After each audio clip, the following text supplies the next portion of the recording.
সংস্কার করতে হবে, আইনের সংস্কার করতে হবে, আর তার ভিত্তিতে এমন নির্বাচনী ব্যবস্থা আয়োজন করতে হবে যাতে বাংলাদেশে আর কেউ মানুষের ভোটের অধিকার কেড়ে নিতে না পারে।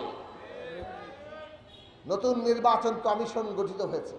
আমরা আপনাদের বলি, এই নির্বাচন কমিশনকে ব্যবহার করে অতীতের সকল স্বৈরাচারীরা আমাদের ভোটের অধিকার কেড়ে নিয়েছে। আপনারা এমন দৃষ্টান্ত স্থাপন করুন যাতে বাংলাদেশে ভবিষ্যতে আর কেউ নির্বাচন কমিশনকে ব্যবহার করে আর ভোটের অধিকার কেড়ে নিতে না পারে। নির্বাচন কমিশন সেই মর্যাদা প্রতিষ্ঠা করুক, তাদের প্রত্যেকের যে সমান সুযোগ এবং মর্যাদা তা নিশ্চিত করতে হবে। মানুষের অধিকার নিশ্চিত করতে পারলেই জনগণের কাছে আমরা কর্তব্য পাব। এই অধিকার আর কর্তব্যের লেনাদেনার উপরে দাঁড়াবে নাগরিকতা, তার উপর দাঁড়াবে রাষ্ট্র।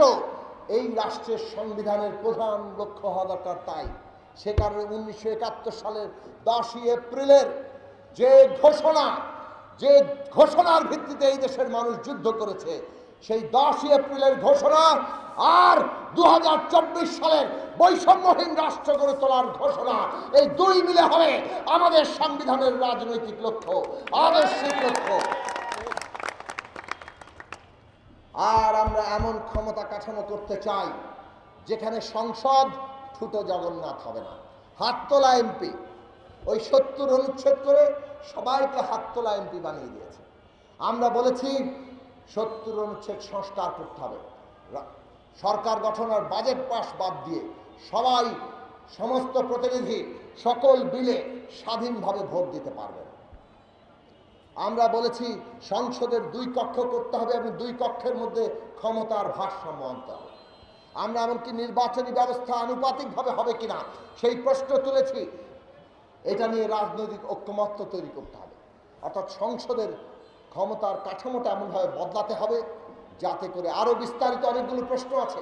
সংসদ কীভাবে ভেতরগতভাবে পরিচালিত হবে সব কথা আমি এখানে বলছি না, কিন্তু আপনাদের মনে রাখা দরকার যে আজকে বাংলাদেশের মানুষকে এই সব প্রশ্নেও চিন্তা করতে হবে। সরকার প্রধানমন্ত্রীকে জবাবদিহি করতে হবে, তার ক্ষমতার জবাবদিহি তার বিধান তৈরি করতে হবে। রাষ্ট্রপতি প্রধানমন্ত্রীর ক্ষমতার ভারসাম্য আনতে হবে এবং আমাদের স্থানীয় সরকার ব্যবস্থাকে শক্তিশালী করতে হবে।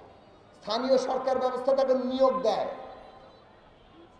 যেভাবে আছে, এটা মোটামুটি নিয়োগের ব্যাপার দাঁড়িয়ে গেছে। আর বড় দলগুলো বাণিজ্য করে টাকা দিয়ে কিনে নিয়ে আসে, নেতারা টাকা খায়। এই হচ্ছে অবস্থা। এই অবস্থার বদল ঘটাতে হবে। স্থানীয় সরকার হবে জনগণের সত্যিকার প্রতিনিধি, যেখান থেকে রাজনৈতিক নেতৃত্ব গড়ে উঠবে। আমাদেরকে বিচার বিভাগকে আলাদা করতে হবে এই নির্বাহী বিভাগ থেকে। সরকার যাতে বিচার বিভাগের উপরে কোন রকম খবরদারি করতে না পারে। এবং গণমাধ্যম, এই গণমাধ্যমকে কিভাবে ফ্যাসিস্ট সরকার গলা টিপে ধরেছিল, তাদের অনেক সাংবাদিকদেরকে সুবিধা দিয়ে আবারও একই কায়দায় এইগুলোকে বশ করে রেখেছিল। গণমাধ্যম স্বাধীন করতে হবে এমনভাবে যাতে করে গণমাধ্যম আদালতের মতোই জনগণের আশ্রয় হয়ে ওঠে।